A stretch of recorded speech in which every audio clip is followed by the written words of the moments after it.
La República restaurada comienza en 1867 con la entrada victoriosa de Benito Juárez a la Ciudad de México después de haber derrotado al imperio de Maximiliano de Habsburgo. El país no había logrado consolidarse debido a la inestabilidad política que surgió después de la Guerra de los 3 Años y se encontraba en una crisis económica.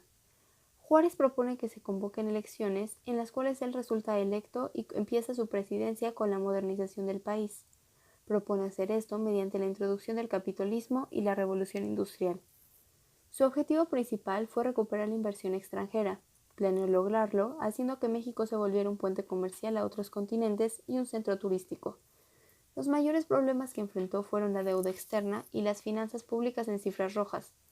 Para restablecer la economía del país se tomaron diversas medidas, como la reducción de la milicia, confiscación de bienes de la Iglesia, mayor recaudación de impuestos, y además Juárez negoció alargar los plazos para pagar la deuda externa en cuanto el país estuviera más estable.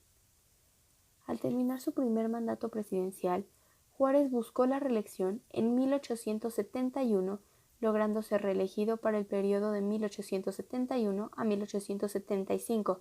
Sin embargo, se dieron algunos levantamientos armados y Porfirio Díaz lanzó el Plan de Noria, que proclamaba básicamente la renuncia de Benito Juárez a la presidencia, la suspensión del orden constitucional actual y la creación de una junta de notables que reorganizara el país. Pero ninguno de estos brotes tuvo éxito y fueron reprimidos por el gobierno jurista. Benito Juárez murió de una afección cardíaca el 18 de julio de 1872 sin haber completado su mandato. En octubre de ese año nuevamente se llaman elecciones presidenciales. Contendieron en esta Sebastián Lerdo de Tejada y Porfirio Díaz, resultando ganador Lerdo de Tejada para gobernar de 1872 a 1876. Inmediatamente Lerdo de Tejada retoma la pacificación del país, que había sido iniciada durante el gobierno de Juárez, y otorga amnistía a presos políticos. Continuó aplicando las ideas liberales para el restablecimiento del país que su antecesor había empezado. Entre sus principales acciones se encuentran la restauración del Senado, el fomento de la educación, inicio de la construcción de una red telegráfica y reestructura de la hacienda política para lograr una mejor recaudación de impuestos. Lerdo, al implementar estos ideales, enfrentó varios levantamientos, entre ellos el de Manuel Osada, contra el despojo de tierras pertenecientes a indígenas de Nayarit.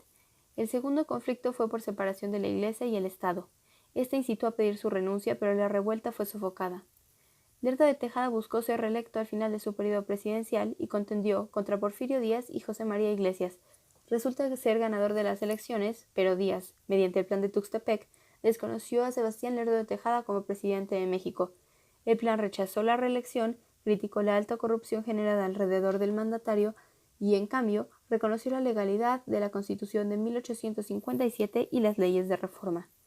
El plan de Tuxtepec dio fin a un periodo dedicado a la reinstauración del gobierno, pero logró que se afianzara el federalismo apoyado en una constitución. Los cambios económicos, aunque pobres, permitieron a México ser visto por las potencias europeas de la época como campo para inversión. La República restaurada sentó las bases para el crecimiento de una nación completamente independiente de la época virreinal que se establecería durante los años del Porfiriato.